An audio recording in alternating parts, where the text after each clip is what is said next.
ప్రభునందు ప్రియులకు క్రీస్తు యేసు వారి ఘనమైన నామములో శుభములు తెలియజేయుచున్నాం. ఈ దినము హెబ్రోన్ క్యాలెండర్ వాగ్దానము. ఆ వాక్యమే విశ్వాసులైన మీలో కార్యసిద్ధి కలుగజేయుచున్నది. 1 దెస్సలోనికీయులకు రాసిన పత్రిక 2వ అధ్యాయము 13వ వచనంలో ఈ యొక్క మాటలు తెలియజేస్తున్నాడు. ప్రియమైనటువంటి దైవజనమా, ఆ వాక్యమే విశ్వాసులైన మీలో కార్యసిద్ధి కలుగజేయుచున్నది. వాక్యమే అనగా ప్రభు అయిన యేసుక్రీస్తు వారు.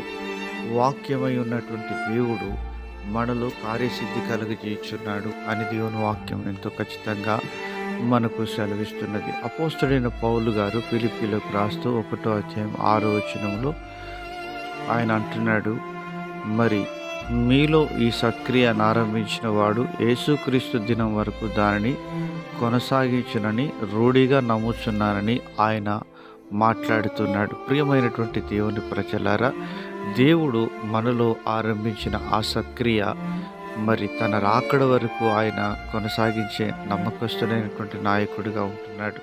కనుక వాక్యమైనటువంటి దేవుడు మనలో కార్యసిద్ధి కలుగచేలాగున మనము దేవునికి సంపూర్ణమైన విధేయతను మరి సమర్పణ జీవితాన్ని కలిగినప్పుడు దేవుడు తప్పకుండా మనలో కార్యసిద్ధి కలుగజేసేవాడుగా ఉంటున్నాడు.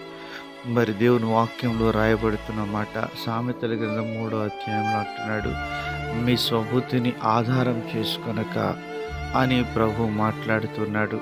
సంపూర్ణంగా మనం ఆయనకు విధేయత చూపి మనం ఆయన వాక్యానికి లోబడ్డప్పుడు దేవుడు తప్పకుండా మనలో కార్యసిద్ధి కలుగజేసి తన యొక్క నామానికి మహిమకరంగా అనేకులకు ఆశీర్వాదకరంగా దేవుడు చేసేవాడుగా ఉంటున్నాడు. కీర్తనకారుడు దావీదు మాట్లాడుతూ అంటున్నాడు, 119వ కీర్తన 11వ చరణంలో, నీ ఎదుట నేను పాపము చేయకుండానట్లు నా హృదయంలో నీ వాక్యము ఉంచుకొని ఉన్నాను. ప్రియమైనటువంటి దేవుని ప్రజలారా, దేవుని ఎదుట మనము పాపము చేయకుండానట్లుగా మన హృదయాంతరంగములలో వాక్యమైన దేవుణ్ణి మనం ప్రతిష్ఠ చేసుకునే వారంగా ఉండాలి. అలాగను ఉన్నప్పుడు మన జీవితంలో మరి లోక మాలిన్యం నుంచి మనం తప్పించబడి ఆయనకు సంపూర్ణమైనటువంటి విధేయత చూపించే వారంగా ఉంటాం. అలాగే నా దైవజనుడు దావీదు జీవించగలుగుతూ వచ్చినాడు. కనుక ఎల్లప్పుడూ దేవుని వాక్యాన్ని మన హృదయంలో అనగా వాక్యానుసారమైనటువంటి జీవితాన్ని మనం కనపరిచినప్పుడు దేవుడు నీలో కార్యసిద్ధి కలుగజేసి తన నామానికి మహిమకరంగా తిమోతి వలె పౌలు వలె మనల్ని వాడుకొని తన నామానికి మహిమ తెచ్చుకునే వాడుగా ఉంటున్నాడు. అలాగా ప్రభు మనకు సహాయం చేయనుగాక.